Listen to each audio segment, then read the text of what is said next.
We're going to keep the show moving right along. What are you doing?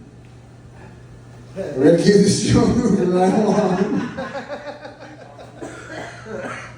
The next thing coming to the stage comes to you all the way from this very town. This is third time up. He's been killing it. Please give it up for a hometown boy, Mr. Chris Matherne.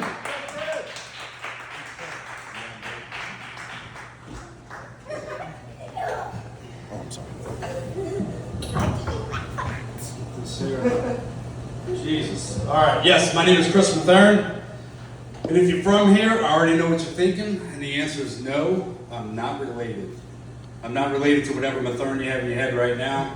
It's happened my whole life. Every time I meet people, they say, hey, you know, related to this or that Matherne? It happens so much now, just fuck with people, right? So just the other day, I was at my neighbor's little 7-year-old birthday party with my kids, right? A lot of fun. Hanging out with all those dildo dads, you know? You know those middle-aged dudes that suck and you're forced to conversate with? Yeah? But just like clockwork, hey, you know Bobby Matherne? Once they find out I'm a Matherne, I'm like, yeah, I know Bobby. It's like, oh, really? Yeah, Sarah's my cousin. She's marrying Bobby. I was like, no shit. I was with Bobby 2 days ago. He was like snorting coke and fucking hookers. That dude's fucking nuts. But anyway, that's a good way to get people to stop talking to you at a kid's birthday party. And I'm pretty sure that the next family vacation is going to be a little awkward for Bobby.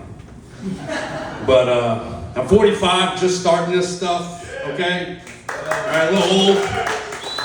45 is an odd age, you know? It's like, I'm not old, but I'm old enough, all right? Like, I'm old enough to remember when gas stations didn't have energy drinks. Remember that shit? Which made me think, like, what did people do back in the day for energy? I don't know, it's probably the pure cocaine out there we had. I'm old enough to remember when weed had seeds. Remember that shit? Yeah, we've come a long way. Come a long way. I remember with Netflix, I was one of the original Netflix movies. Remember they used to send you DVDs in the mail? Remember that shit? Yeah. We didn't have Netflix and chill. We had to wait like 3 to 5 business days to fuck. Right? It's fucking hard out there. Shit. Damn Face ID shit. Anyway. But I don't really snort coke, but I am from the West Bank. I moved over here with all the other people, you know. But don't worry. I'm not bringing my glow stick selling white trash woody ideology with me, okay? All right. But anyway, I remember when Bud Light was gay. Remember that? All right, maybe I'll throw that joke away. Better news. Hey, Derek Carr retired, right? It's pretty awesome. Yeah, give it up. I knew that shit wasn't going to happen from the start. I told all my friends right when we got him, it's like, this ain't gonna work out, dude. And that's because I had a good dad. My dad always told me never trust a dude with eyeliner. He was fucking right. But how about RFK Jr., huh? How about this dude, huh? Getting rid of all the fluorides and pesticides, getting rid of all the shit in our food like dyes, getting rid of oil, just fucking getting rid of oil out of everything. Matter of fact, I think he's the motherfucker that ratted out Diddy.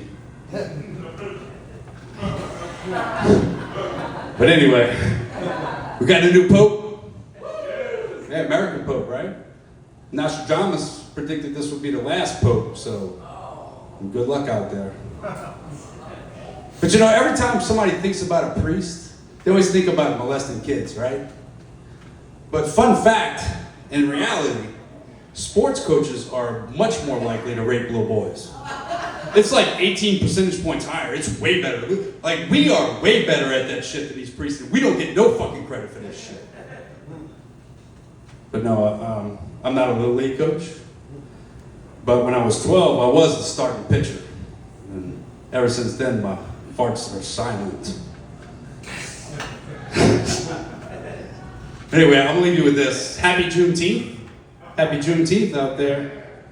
I think it's only right to celebrate this great day by sharing with you guys a joke that was given to me by a black man. All right. And it goes like this. You know, there's two sides of the brain, right? There's the book smart side and the street smart side. You know, well, there's this Chinese scientist that said, you know what? I'm going to meld those two brains together and go into business and, you know, help people out all across the world. So this American travels to China. He's like, you know what? I got this ditzy ass blonde. She's really, really book smart, but no common sense. I want to fix her. We're going to take care of this. Goes to see the Chinese guy. Says, hey, I need a brain, man. What you got? Chinese guy looks at him and says, oh, we have Asian brain right here. Wait, no, sorry. Excuse me. I'm not going to sit here and speak Oriental, all right? I'm not racist, all right? So anyway, the Chinese guy says, oh, I have this Asian brain right here. Asian brain's $80,000. Pretty smart Asian dude, right? It's like, all right, $80,000 is kind of expensive. You got any other options? It's like, yeah, I got this white brain. This white brain is $60,000. A little bit cheaper, but you know, it's not an Asian brain. He's like, still kind of expensive. Any other options out there? He's like, no other options. The only other option I have is a black brain. And that's at $100,000. He's like, Jesus, why is that black brain so expensive?